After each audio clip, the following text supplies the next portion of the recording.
नमस्कार, स्वागत आहे तुमचं माझ्या एका नवीन व्हिडिओमध्ये. आज मी चमचमीत आणि झटपट असा बनणारा कर्ड राईस याची रेसिपी तुमच्यासोबत शेअर करणार आहे. हे कर्ड राईस तुम्ही सकाळी नाश्त्यासोबत खाऊ शकता किंवा 4 वाजता पण असं खाऊ शकता. असं काही नाही, खूप सोपी आणि इझी रेसिपी आहे. तोपर्यंत व्हिडिओ स्किप न करता शेवटपर्यंत नक्की बघा आणि माझ्या चॅनलला सबस्क्राईब केलं नसेल तर सबस्क्राईब करा आणि बेल आयकॉनला क्लिक करा. चला तर मग रेसिपीला आपण स्टार्ट करूया. तर सगळ्यात महत्त्वाचं की मी हे कर्ड राईस सकाळच्या शिळा भात उरलेला होता त्या भाताचं बनवणार आहे. तुम्ही रात्री उरलेल्या भाताला सुद्धा सकाळी असं खाऊ शकता. तर चला आपण स्टार्ट करूया रेसिपी. सर्वात आधी मी मिक्सरच्या भांड्यामध्ये गावरान लसूण, अद्रक आणि 4 ते 5 हिरव्या मिरच्या घेतल्या. त्या एकदम बारीक असं मी मिक्सरमधून वाटून घेतल्या. तुम्हाला हवं तसं तुम्ही जाडसर पण घेऊ शकता किंवा खलबत्त्यामध्ये सुद्धा वाटून घेऊ शकता. तर इथे अशा पद्धतीने मी या मिरच्या आणि अद्रक लसूण वाटून घेतलं. आता माझ्याकडे 2 कप राईस उरलेला होता. त्यासाठी मी इथे 1 कप दही घेतलं. त्यामध्ये मी 1 चमचा साखर, पूर्ण 1 चमचा नाही, थोडीशी कमीच टाकली 1 चमचाला साखर, आणि चवीनुसार मीठ घेतलं. आणि हे 5 ते 7 मिनटं कंटिन्युअसली असं फेटून घेतलं, जेणेकरून आपलं दही जे आहे एकदम क्रीमी टेक्स्चरमध्ये व्हायला पाहिजे.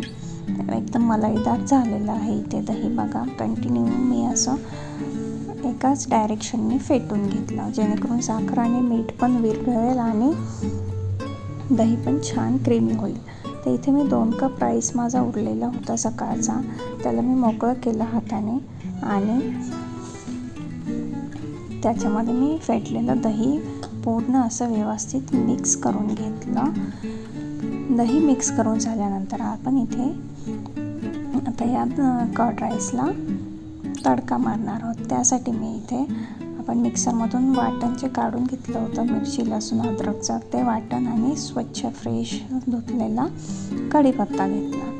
तर आता माझ्याकडे तडका पॅन पण आहे आणि छोटी कढई पण आहे, पण मी इथे तडका पॅन यूज करत नाही, कारण ते कढीपत्ता वगैरे टाकल्यानंतर पूर्ण तेल असं बाहेर निघून येतं. त्यासाठी मी इथे छोट्या कढईचा वापर करत आहे. आणि मी ऑलरेडी पापड वगैरे तळलेलं तेल आहे ते मी इथे वापरत आहे. ते पापडाचं थोडंसं काळं पडलेलं आहे ते मी काढून घेणार आहे इथे. तर 2 चमचे मी ऑइल घेतलं. तुम्ही जे यूज ऑइल करता तेच वापरू शकता इथे. तर ऑइल छान असं गरम झाल्यानंतर त्यामध्ये मी मोहरी टाकली. मोहरी टाकल्यानंतर थोडीशी तडतडायला सुरुवात केली. त्यानंतर मी जिरे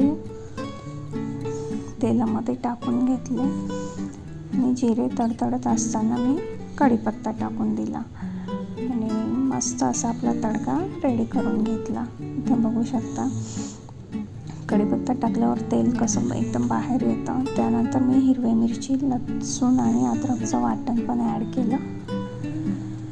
हे सर्व असं व्यवस्थित तेलामध्ये मिक्स करून घ्यायचं, कच्चं नाही राहिलं पाहिजे.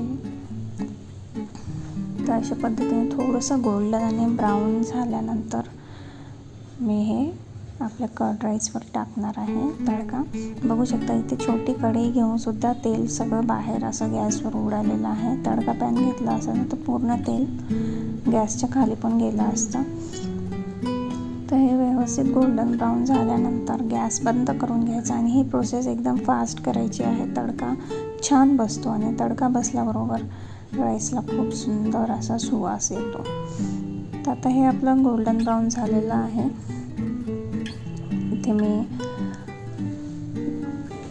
पूर्ण गोल्डन ब्राऊन झाल्यानंतर गॅस बंद करून घेतला आणि लगेचच झटपट असं मी आपल्या कर्ड राईसला तडका दिलेला आहे.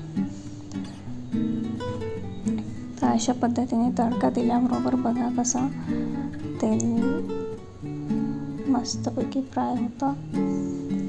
बघू शकता इथे छान असं तडका दिल्याबरोबर हे सर्व मी मिक्स करून घेतलं आणि मिक्स करून करत असताना खूप छान सुगंध येत होता भाताचा. माझ्या मुलाला हा भात कर्ड राईस प्रचंड आवडतं. त्यांना नेहमी म्हणतात मला कर्ड राईस खायचा. तर इथे बघू शकता माझ्या मुलाची रिॲक्शन. त्याला तो खूप जास्त आवडतं कर्ड राईस. तर अशा पद्धतीने एकदम इझी आणि सोपी पद्धत मी कर्ड राईसची सांगितली आहे. तुम्हाला कसा वाटला व्हिडिओ हे कमेंट करून नक्की सांगा. आणि परत एकदा चॅनलला सबस्क्राईब केलं नसेल तर सबस्क्राईब करा. बाय. Thank you for watching.